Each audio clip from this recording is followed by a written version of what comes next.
Hola a todos, bienvenidos a Filosofía de Película, yo soy Oscar. Hoy vamos con un tema tranquilo, no nos vamos a meter con nada polémico. Razas. Cuando los antiguos griegos abandonan la Edad Oscura, las ciudades-estado griegas no eran átomos políticos, no eran burbujas totalmente aisladas del mundo. Las ciudades aparecen en la historia vinculadas unas por otras formando racimos. Estos racimos de ciudades estaban cercanas geográficamente, recordaban haber sido todas fundadas por algún héroe semi-histórico, semi-legendario, practicaban rituales religiosos conjuntos y tendían a formar alianzas militares y tener fuertes vínculos económicos. Los autores antiguos las llamaron razas. Posteriormente, los naturalistas empiezan a hablar de razas de perros, razas de caballo, etc. Y ya en la antigüedad el uso literal y el uso metafórico se empiezan a confundir, se empieza a formar una mezcolanza ahí entre los dos sentidos del término. Esto se va a profundizar cuando en el siglo XVIII un aristócrata europeo publica un libro distinguiendo 4 razas humanas, una por cada continente: la raza europea, la raza asiática, la raza africana y la raza americana. La arbitrariedad de esta clasificación es bastante obvia cuando uno ve la separación real que tienen los continentes y uno se da cuenta que, que esos nombres son bastante arbitrarios, sobre todo la separación de Europa y Asia. Estos nombres se los pusieron a los continentes gente que vivía en las costas del Egeo y del mar de Mármara. Y claro, para esos tipos, la gente que vive al norte del estrecho de los Dardanelos, distinguirla de la gente que vivía al sur del estrecho de los Dardanelos, era un asunto de primera importancia. Cuando vemos hoy, dentro de lo que ellos conocían del mundo tenía sentido. Cuando vemos lo que es hoy la masa euroasiática, esa distinción es totalmente arbitraria. Incluso históricamente la distinción entre África y Europa es bastante arbitraria. Los pueblos al norte y al sur del Mediterráneo han tenido una historia indisociable unos de otros. La distinción entre los pueblos al norte del estrecho de Gibraltar y al sur, o al norte del Mediterráneo al sur del Mediterráneo, es bastante arbitraria. Sus pueblos vivieron comerciando entre sí, vivieron intercambiando productos, costumbres, gente. Como sea, esta distinción pretendía ser un apéndice de la clasificación de los reinos vegetal, animal y etcétera de Linneo. Parecía ser un apéndice del libro de Linneo. Esto es típico de la pseudociencia, se imita el aspecto superficial de la ciencia, pero carece por completo de sus métodos de fondo.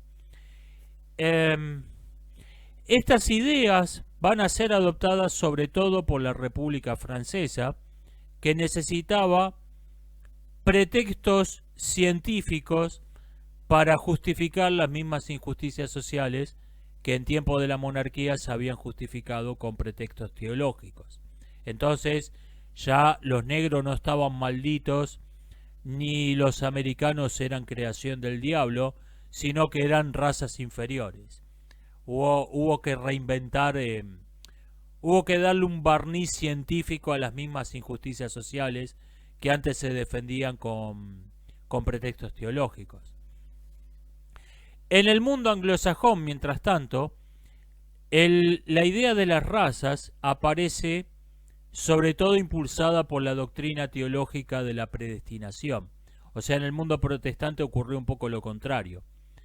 El mito de las razas aparece de la mano de la religión y no en su reemplazo, como en el mundo católico. La doctrina de la predestinación dice, todavía hay mucha gente que cree en esto, dice que nacemos predestinados al paraíso o al infierno, y nacemos predestinados a ser buenos o malvados. Dios no necesita juzgarnos porque Dios es omnisciente. Entonces, desde que uno nace ya está condenado al paraíso o al infierno. Y lo que ocurre con los actos de bondad, con los actos de maldad, no es que provoquen que sean causa de la salvación o de la condenación eterna, sino que son indicios, son síntomas. La bondad es un síntoma de que uno está predestinado al paraíso y la maldad es un síntoma de que está predestinado al infierno. Técnicamente, uno puede morirse sin saber qué le espera realmente. Entonces, aparecen numerosas ideas más o menos heréticas, más o menos aceptadas entre las sectas protestantes, de gente que empieza a buscar otros indicios. Uno de esos indicios es tener la piel clara, tener la piel oscura. Tener la piel oscura era un indicio de ser intrínsecamente malvado y estar predestinado al infierno. Tener la piel clara es un indicio de estar predestinado al paraíso y ser intrínsecamente bueno. Por ejemplo, esto lo afirma, y lo afirmó hasta no hace mucho, la secta de Joseph Smith, más conocida como los mormones. Ahora lo han blanqueado, valga la ironía esto. Ya no es tan así, dicen. Otro indicio que nunca fue aceptado oficialmente por ninguna secta, pero aparece continuamente como una idea herética, es el nacer hombre o mujer. Nacer mujer es indicio de ser intrínsecamente malvada y estar destinada al infierno. Nacer hombre es un indicio de que uno muy probablemente esté destinado al paraíso. Esto nunca fue adoptado oficialmente por lo tremendamente destructivo que es para cualquier grupo que adopte esta doctrina, pero aparece continuamente como una idea herética. Como sea, a principios del siglo XX, mientras que algunos pocos autores como Ortega y Gasset siguen abusando el término raza en su sentido original, se siente la necesidad de inventar neologismos. Entonces, los naturalistas empiezan a hablar de variedades o variaciones, y según la traducción, y los sociólogos y antropólogos empiezan a hablar de etnias para separar ese amasijo que había creado la teoría racial. En eso estamos hoy. Sin embargo, la teoría racial negada oficialmente reaparece como distintas doctrinas que pretenden ser algo nuevo y pretenden, no, esta vez sí es verdadera ciencia. Esto es, yo lo llamaría el efecto Cosme Fulanito, es también típico de la pseudociencia. Cuando la echan, vuelve con otro nombre. No, yo soy Cosme Fulanito, no soy la misma doctrina que descartaron.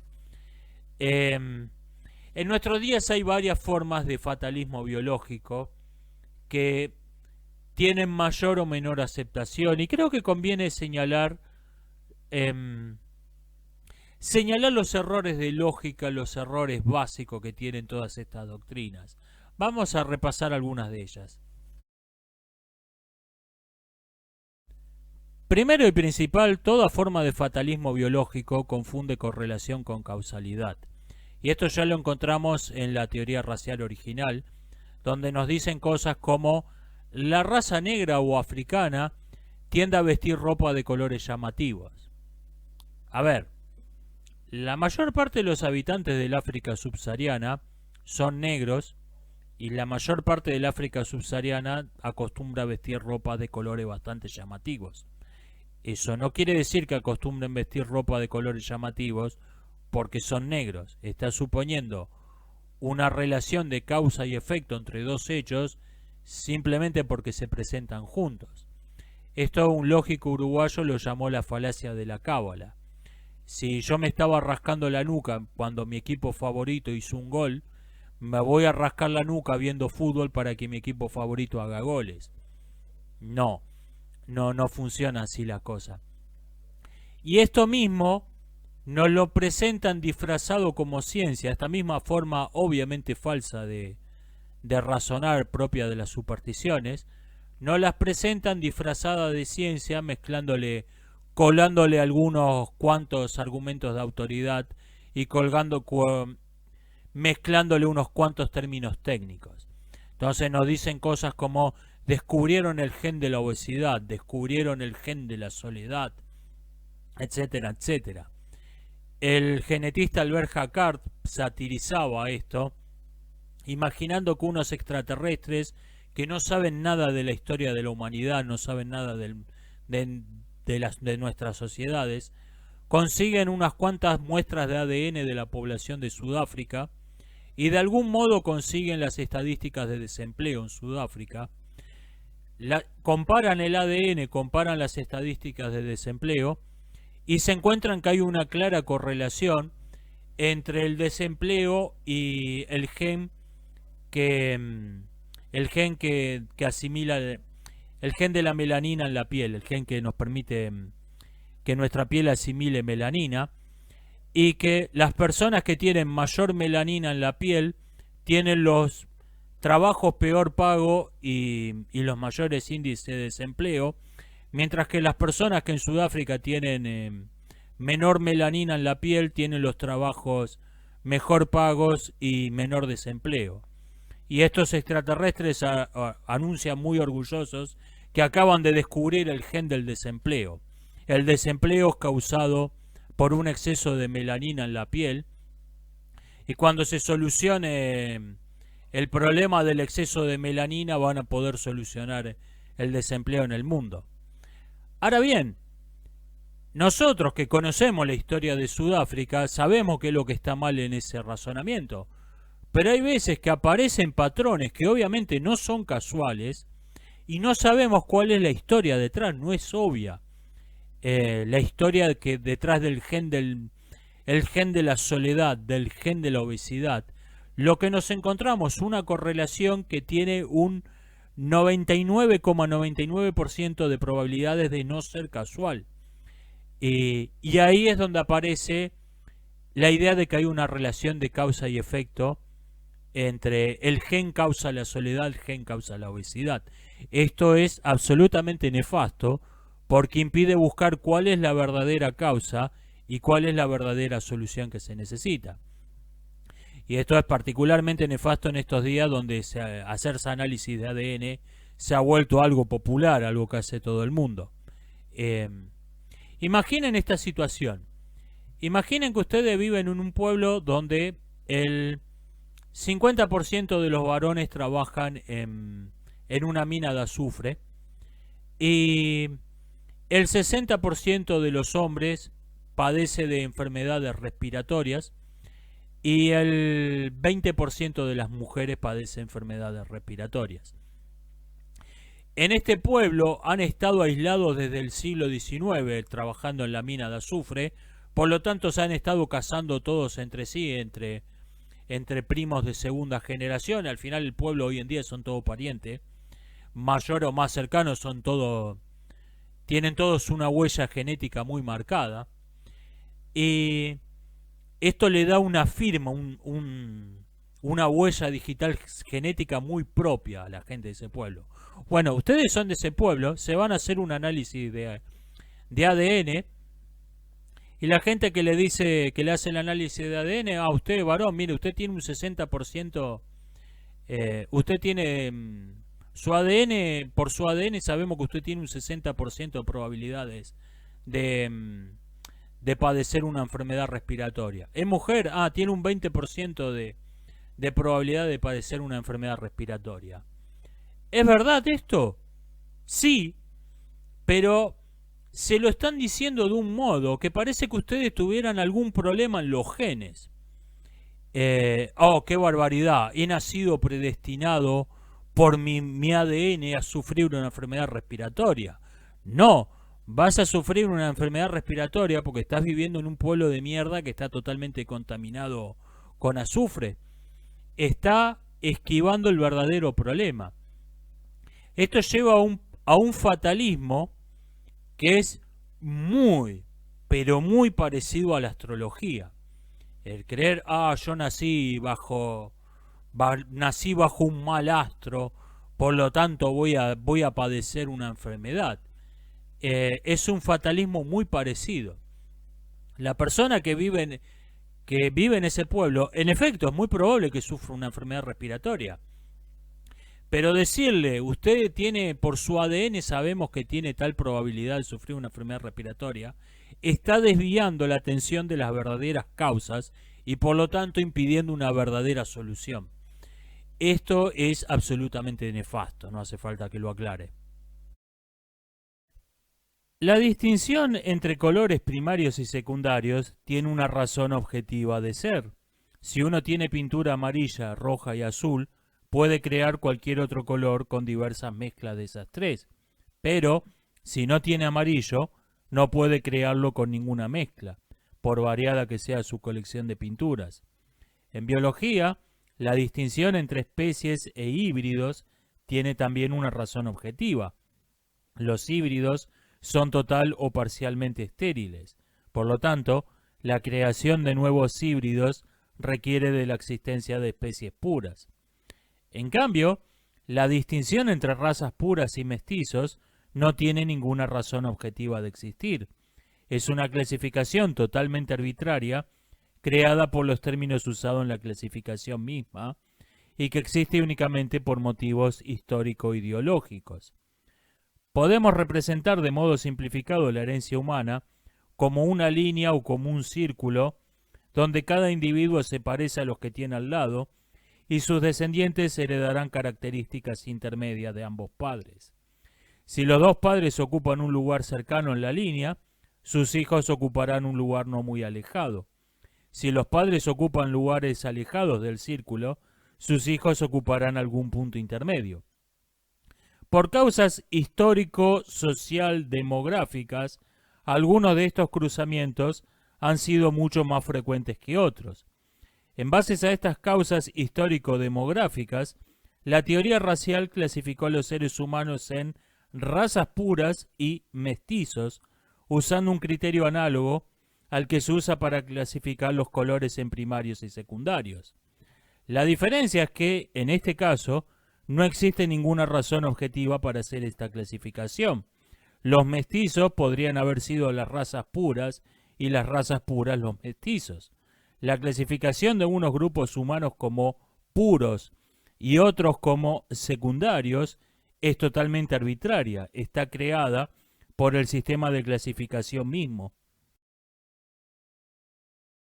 El fatalismo biológico es incompatible con la teoría de la evolución biológica por selección natural. Y esto independientemente de lo que uno piense de cada una de esas teorías por separado. Lo que me interesa resaltar es que son mutuamente excluyentes y sin embargo un montón de gente no tiene problemas en aceptarlas ambas a la vez. La teoría de la evolución por selección natural dice que cuando un ser vivo tiene una mutación, una diferencia que favorece la supervivencia y la reproducción, esa diferencia va a tender a ser conservada, va a tender a pasar a la descendencia, mientras que si tiene una mutación o una variación que perjudica su supervivencia, su reproducción, va a tender a morir, va a tender a dejar menos descendencia, sus descendientes lo mismo, y esa variante, esa mutación va a desaparecer. Bueno, la teoría del fatalismo biológico, específicamente el fatalismo biológico de las enfermedades, dicen que las personas padecen la enfermedad P porque nacieron con el gen que las predispone a sufrir la enfermedad P. Si tal mutación existiera, si hubiese enfermedades que están determinadas genéticamente, la selección natural tendería a eliminarlas y por lo tanto virtualmente no habría enfermedades en el mundo. Independientemente de lo que uno piense de esas dos teorías por separado, lo que estoy señalando es que si una es verdadera, la otra es falsa. Y si la otra es verdadera, entonces la primera es falsa. Son totalmente incompatibles entre sí. No pueden existir a la vez en el mismo universo la evolución por selección natural y el fatalismo genético de las enfermedades. O la una o la otra. Otro problema esencial en el fatalismo biológico es confundir que algo sea cuantificable con que sea jerarquizable, como si estos términos fuesen sinónimos o como si lo uno se siguiera por lógica de lo otro, se siguiera necesariamente. El mismo Albert Jacquard señala que la civilización occidental moderna se basó en la ciencia y el dinero. Estas dos ideas tienen algo en común, están basadas en la aritmética, tanto el dinero como la ciencia. Por lo tanto, podemos afirmar que vivimos en una civilización basada en la aritmética. Ahora bien, en la aritmética, si dos números no son iguales, entonces necesariamente uno es mayor que el otro. Si dos números no son iguales, uno es superior y el otro es inferior. Como vivimos en una sociedad, en una cultura basada en la aritmética, esto se convirtió en un postulado de sentido común. Decir que dos cosas no son iguales se consideró que automáticamente implicaba que una era superior y otra inferior. Y esto es el otro gran error, la otra gran falacia básica en toda forma de fatalismo biológico. Cuando se diseña un experimento científico, se busca aislar una única variable que va a ser la única diferencia con otro experimento por lo demás idéntico, llamado el experimento de control. La idea es que, si en el experimento se observa un efecto que no se observa en el experimento de control y no había ninguna otra diferencia entre ambos, es razonable suponer que esa ha sido la causa. Esto se dice más fácil de lo que se hace. Por ejemplo, en un experimento se le dio a un grupo de ratas infectadas un medicamento experimental, mientras que se dejó a otros dos grupos de ratas sin tratamiento. La edad, sexo, raza, dieta y hasta el aire que respiraban todas las ratas se cuidó que fuese idéntico. El grupo que recibió el medicamento vivió un tiempo considerablemente mayor que el resto, lo cual era un resultado prometedor. Hasta que alguien se dio cuenta de que la jaula de las ratas que recibió el medicamento estaba junto a la pared de la cocina, por lo que su jaula estaba más templada que el resto. Se repitió el experimento eliminando también esta variable y ya no se observó ninguna diferencia con las ratas que no habían recibido el medicamento. Ahora imaginen que intento diseñar un experimento para medir la inteligencia entre dos grupos humanos, clasificados por sexo, raza, clima en que crecieron, etc., e intento aislar toda otra variable. ¿Cómo se supone que haga esto? Si tomo una muestra de dos grupos de personas en ámbitos distintos, digamos África e Inglaterra, es obvio que va a haber miles de variables entre esos grupos, además de la raza. Y si tomo como muestra dos grupos de personas que se criaron en un contexto similar, digamos Londres, entonces uno de ellos va a estar integrado por nativos de ahí, mientras que los otros van a ser inmigrantes o descendientes de inmigrantes de pocas generaciones, lo cual en sí mismo ya es una variable incomparablemente mayor que la temperatura de una jaula en un laboratorio. Toda investigación que pretenda haber logrado medir la inteligencia, o la predisposición a la violencia, o la predisposición al altruismo, o a padecer un trastorno mental, etc., entre dos grupos humanos, por lo tanto, incluso si fue hecha de modo honesto, tiene que ser considerada pseudocientífica. Otro problema con los test de inteligencia, más filosófico que no práctico, es la arbitrariedad de lo que se entiende por inteligencia. Al inventor de los test de IQ le preguntaron qué era la inteligencia. Es lo que mide mi test, respondió. La mayoría de esos tests mide la capacidad de una persona para pensar de modo abstracto. Ahora bien, pensar de modo puramente abstracto, sin ninguna visualización de lo que están diciendo y sin tener en cuenta ninguna clase de pensamiento lateral, es una característica común a varias de las personas más estúpidas que he conocido en mi vida. Los tests se suelen tomar una sola vez y sus resultados se consideran decisivos. Ahora bien, las estadísticas de esos tests muestran una distribución normal y también la muestran los resultados de un mismo individuo al hacerlo varias veces. Esto quiere decir que una persona promedio puede oscilar en sus resultados entre ser considerada retardada a ser considerado un genio si hace la prueba la suficiente cantidad de veces. Esto es lo que ocurre en la vida real con los adeptos a Mensa, la organización que agrupa a las, supuestamente, personas más inteligentes del mundo, la cual toma un test de IQ para aceptar a alguien como miembro. Un periodista que investigó la organización descubrió que la mayoría de sus integrantes hicieron la prueba varias veces, algunos hasta más de 30 veces antes de ser aceptados. Mensa no agrupa en realidad gente muy inteligente, agrupa gente muy perseverante. La falacia de división ocurre cuando algo que es verdad respecto de un grupo tomado en su conjunto se considera también verdad respecto de cada uno de los miembros de ese grupo. Por ejemplo, las termitas pueden tirar abajo una casa, por lo tanto, una termita puede tirar abajo una casa. Esta es la falacia de división. Y vemos que las dos principales consecuencias prácticas, las dos principales aplicaciones políticas de la teoría racial, esto es, la atribución de responsabilidades de modo colectivo y las políticas de segregación, son ambas consecuencias de la falacia de división aplicada a la teoría racial y no de la teoría racial en sí misma. Por ejemplo, la atribución de responsabilidades colectivas dicen que una persona no es responsable por lo que hace él, por lo que hace, dice él como individuo, sino por lo que se atribuye haber hecho a un grupo demográfico del que forma parte, identificado por su sexo, su raza, su religión, su nacionalidad, etcétera, etcétera. Por esto, sin mencionar casos mucho más extremos, más dramáticos, por ejemplo, en Estados Unidos hoy hay una ley de indemnización histórica por la que descendientes de esclavos le están pagando una indemnización por el tráfico de esclavos en el siglo XIX a descendientes de traficantes de esclavos. O sea, los descendientes de las víctimas están indemnizando a los descendientes de los victimarios.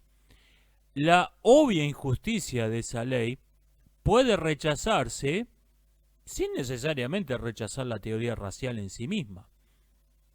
O sea, la verdad o falsedad de la teoría racial es una discusión y la justicia o la obvia injusticia de las políticas de segregación y de las atribuciones de responsabilidades colectivas es otra. Y creo que conviene separarlo esto. No hacer depender nuestro juicio sobre una cuestión de nuestro juicio sobre otra más discutible, más dudosa. El juicio sobre algo que es obvio, hacerlo depender de algo que se puede discutir un rato, me parece que es una muy mala idea. Las políticas de segregación dicen, por ejemplo, el grupo A es más inteligente que el grupo B. Por lo tanto, conviene, por ejemplo, conviene que las universidades sean solo para el grupo A. Esto está suponiendo que todo integrante, que el más tonto del grupo A es más inteligente que el más inteligente del grupo B. Y aunque ese fuera el caso, no sabemos si eventualmente no puede aparecer alguien del grupo B que sea más inteligente que el más tonto del grupo A. Por lo tanto, el mejor modo de que en una universidad entren solo los más inteligentes es tomar exámenes estándar a todo el mundo y que quede el que quede. Haya razas, no haya razas, haya grupos más inteligentes, no haya grupos más inteligentes.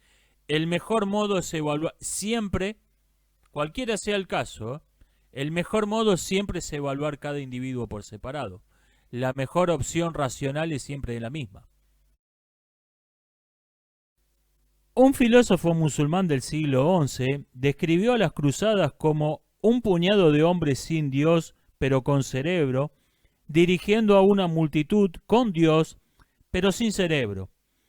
Esa es básicamente la receta de toda ideología identitaria. Toda ideología que pone a los grupos demográficos de los que forman parte las personas como el asunto central de la política, invariablemente ha sido creada como una distracción, como una diversión, para apartar la hostilidad hacia un sector de la sociedad hostilidad muy probablemente merecida, y desviarla hacia un chivo expiatorio. Por eso, es un completo error confundir a las cabezas de ganado que se arrean a una plaza pública con los dirigentes. Son dos tipos humanos completamente distintos. Los grupos directivos no creen ellos en la doctrina y están usando ese discurso para apartar una hostilidad que normalmente estaría dirigida contra ellos y desviarla hacia un chivo expiatorio. Esto es algo invariable en toda ideología identitaria. Las ideologías identitarias niegan la realidad de muchas formas distintas, pero una a la que se le suele prestar poca atención, a pesar de que es algo central en ese tipo de doctrinas, es que postulan una psicología ficticia y una moral imaginaria. En el mundo real, nos consideramos individuos que forman parte de la humanidad. Cuando nuestro interés particular se impone al bien de los demás, decimos que somos egoístas. Cuando damos más importancia al bien de los demás, actuamos de modo altruista. La ideología identitaria interpone una categoría intermedia, ficticia, entre el individuo y la humanidad, la clase particular. La clase particular no es ni todos ni uno, es algunos. Ahora bien, como no tenemos ningún sentimiento real hacia nuestra clase particular, la ideología identitaria los inventa y los tiene que sacar de las dos únicas cosas que existen en la realidad y que nos inspiran sentimientos reales, el yo y la humanidad. Inventa así un egoísmo colectivo que no busca el beneficio personal, sino el de cualquier miembro de la clase particular, y un altruismo restringido, donde el individuo se sacrifica no por el bien de todos, sino por el bien de la clase particular. De modo literalmente orwelliano, esta psicología y esta moral ficticias convierten egoísmo y altruismo en sinónimos. Los marxistas le llaman a este engendro deforme conciencia de clase, las feministas sororidad, los supremacismos raciales suelen llamarla hermandad, y se lo llame como se lo llame, es en la realidad siempre lo mismo, bullshit de Cthulhu. La ideología del egoísmo colectivo y del altruismo restringido presupone que el individuo es un santo respecto de su clase particular y un asesino psicópata respecto del resto de la humanidad. Y digamos que incluso si este centauro psicológico fuese posible, de todos modos me daría asco. El racismo racional es una teoría económica que dice que discriminar a las personas por características superficiales, sin importancia intrínseca, es una decisión económica racional. En un experimento, se asignó a un grupo de voluntarios arbitrariamente uno de dos roles, contratadores o trabajadores. Cada uno recibió un crédito inicial, el cual era dinero de verdad, no billetes de Monopoly, y podía incrementarlo o perderlo durante el experimento, A, contratando a los trabajadores más educados, o B, siendo contratado, según fuese su rol. Los trabajadores podían optar por gastar una cierta cantidad de dinero en recibir educación para superar una prueba, la cual era en realidad un simple tiro de dados. A los trabajadores se les asignó también de modo aleatorio una raza, verde o morada. Si un trabajador no había recibido ninguna educación, solo pasaba la prueba si su dado caía en 1. Invirtiendo una cantidad de dinero, también la pasaba si el dado caía en 1 o en 2. Invirtiendo una cantidad mayor, sus chances de pasar la prueba seguían mejorando, hasta llegar a pasarla con cualquier número, exceptuando el 6. Los contratadores debían elegir si contrataban a un trabajador, conociendo de este dos datos, su raza y si había pasado o no la prueba. La educación del trabajador era un dato desconocido y solo podía intentar adivinarlo de esos dos indicadores externos. En la primera ronda, ninguno prestó la menor atención a la raza del trabajador, pues este dato no le aportaba ninguna información. Todos trataron de contratar a los trabajadores que habían superado la prueba, pues era más probable que estos hubiesen invertido en educarse. Por pura casualidad, más verdes habían invertido en educarse que no morados. Esto derivó en mejores resultados en las pruebas y en más contrataciones. En la segunda ronda, más verdes decidieron invertir más dinero en educación que morados. La diferencia en los resultados en las pruebas fue mucho más marcada en la segunda ronda, donde tenía una causa, que no en la primera, donde había sido puramente casual. Los contratadores advirtieron esa diferencia y empezaron a preferir contratar trabajadores verdes y no morados.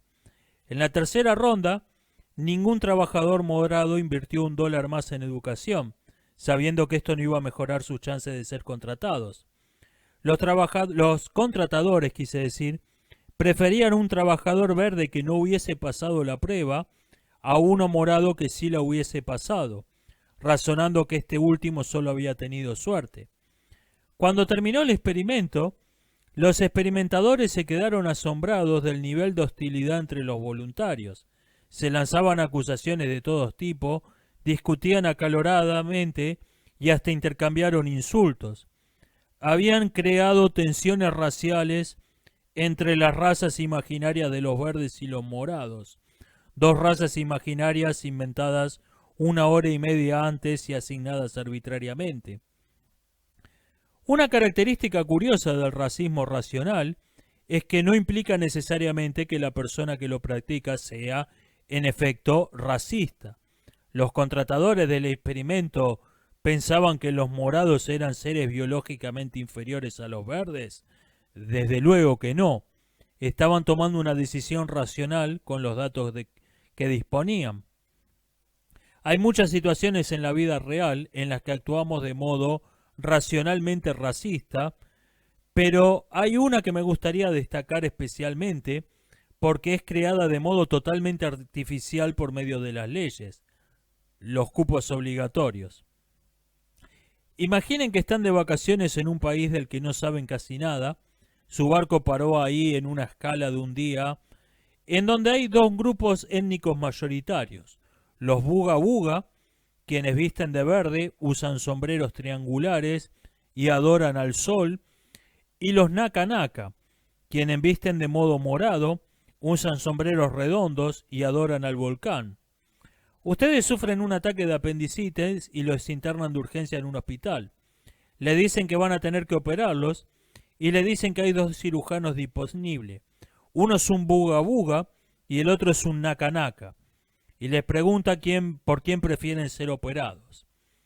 ¿Qué responderían ustedes? ¿Tienen alguna preferencia por algún grupo étnico en particular?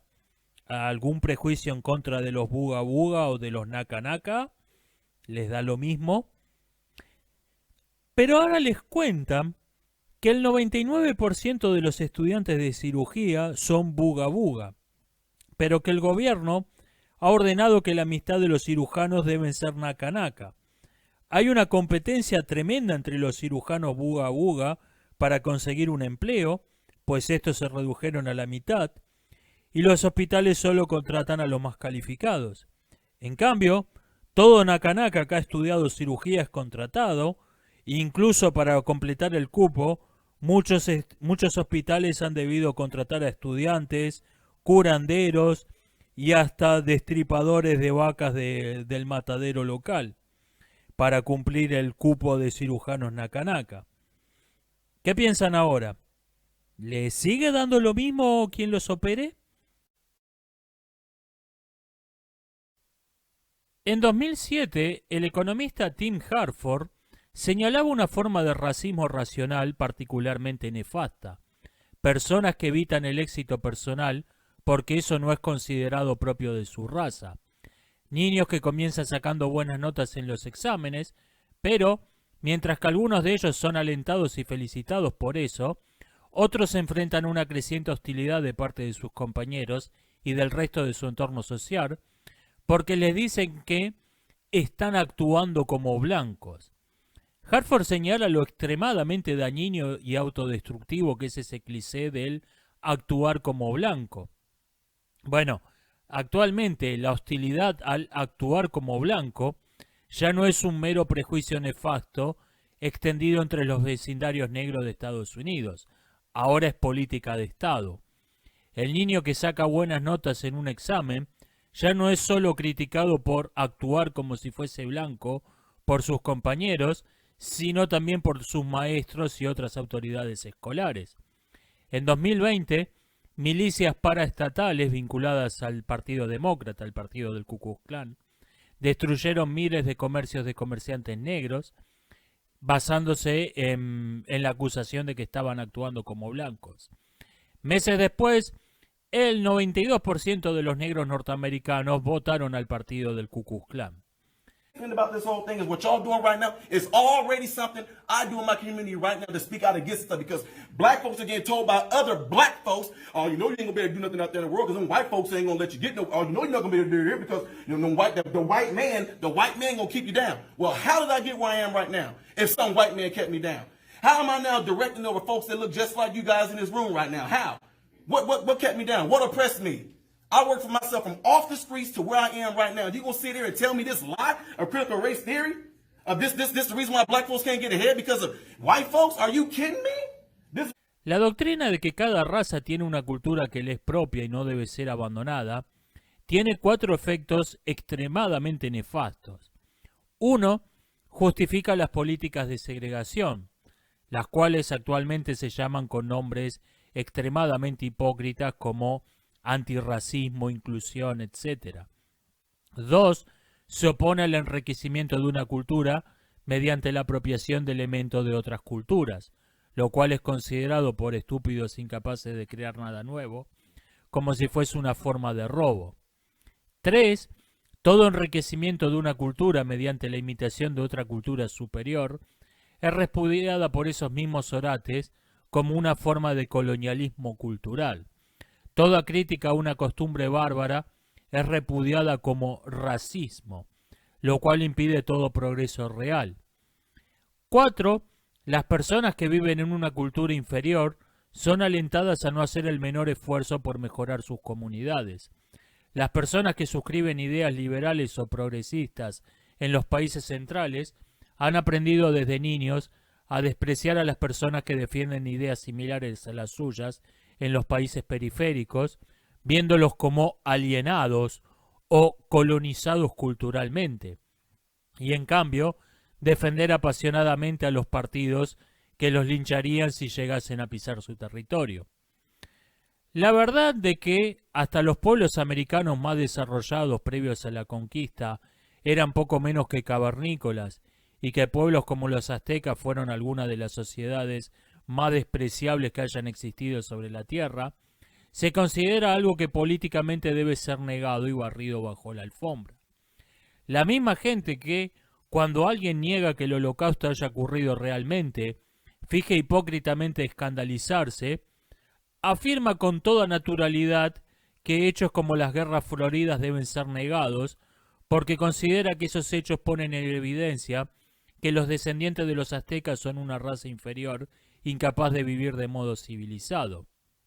Ah, por cierto, estos eran mis antepasados celtas por esa misma época.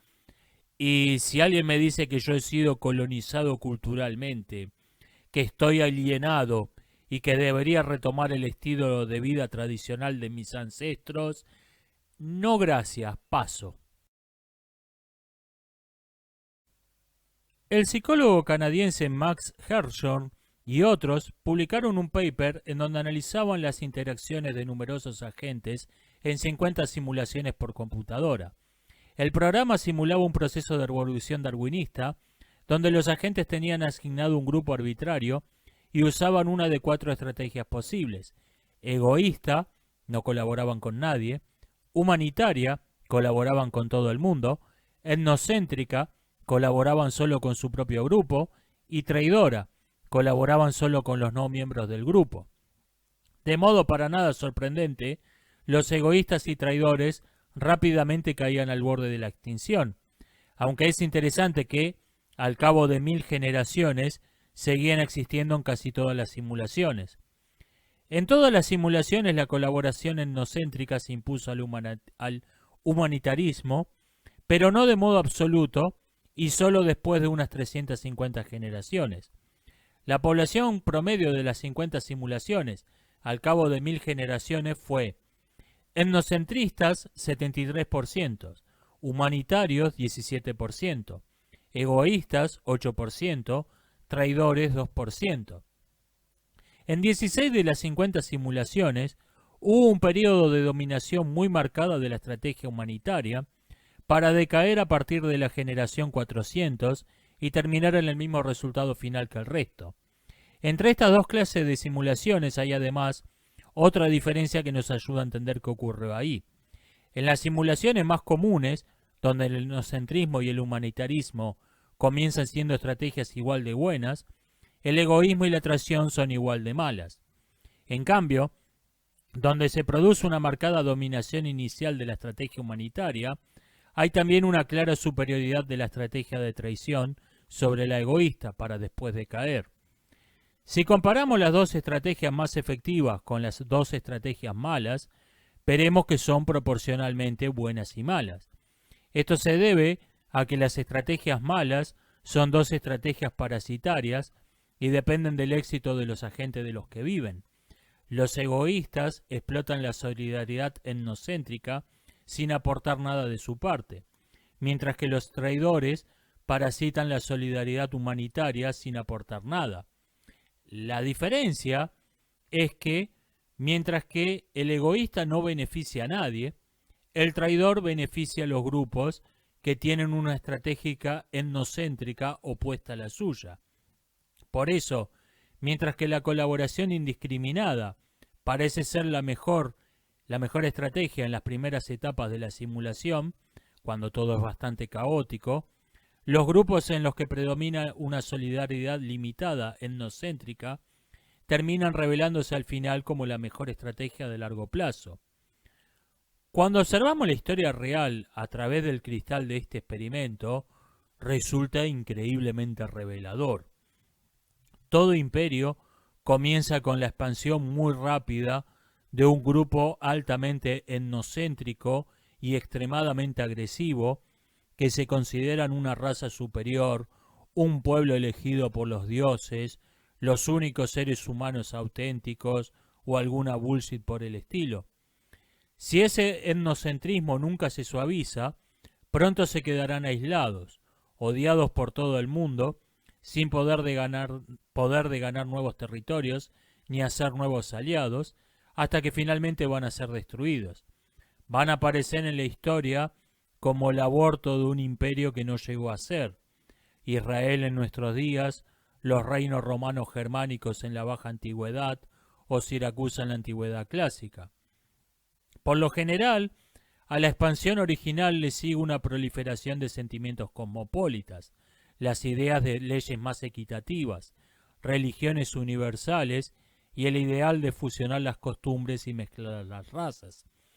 Los grupos que conservan los sentimientos etnocéntricos extremos iniciales son gradualmente marginados y empiezan a ser despreciados.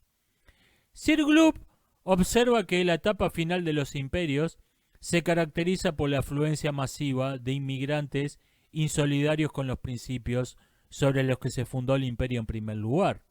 Y tiene razón, pero se equivoca al creer que la única causa de esto es la dificultad para defender las fronteras. Esas migraciones disfuncionales son promocionadas por traidores internos que explotan los sentimientos humanitarios y cosmopolitas dominantes, pervirtiéndolos y poniéndolo al servicio de lo que es una invasión disfrazada con palabras bonitas. El colapso del imperio lleva al crecimiento de los grupos etnocéntricos que habían rechazado el humanismo dominante. El post-imperio se caracteriza por la convivencia en relativa paz de grupos altamente etnocéntricos que no demuestran la menor curiosidad uno por otros, ni tienen el menor interés en colaborar entre sí. Simplemente toleran su existencia. Las ideas falsas son como las supernovas. Nunca son más ruidosas ni más destructivas que poco antes de desaparecer. La teoría racial crítica es la reducción al absurdo de la teoría racial. Es la visión racial de la realidad llevada al extremo del ridículo. Como tal, es claramente un síntoma de decadencia e indica que esa visión de la realidad está por desaparecer. ¡Qué bien! Ahora bien, un mundo post-racial no necesariamente se va a ver como una publicidad de Coca-Cola de los 90s o un episodio de Viaje a las Estrellas. Negar hipócritamente las razas presupone un mundo organizado racialmente. Necesita aceptarse como un principio básico que existen las razas para poder negarlas hipócritamente. En la realidad, lo más probable es que simplemente otra cosa ocupe su lugar. ¡Qué mal! Los fundamentalismos religiosos son el candidato más firme, o puede que surjan nuevos fatalismos históricos a imagen y semejanza del marxismo, o alguna otra forma nueva de distinguir entre ellos y nosotros y postular una solidaridad restringida al nosotros. No lo sé. Como sea, esto es todo por hoy. Nos estamos viendo. Hasta la próxima.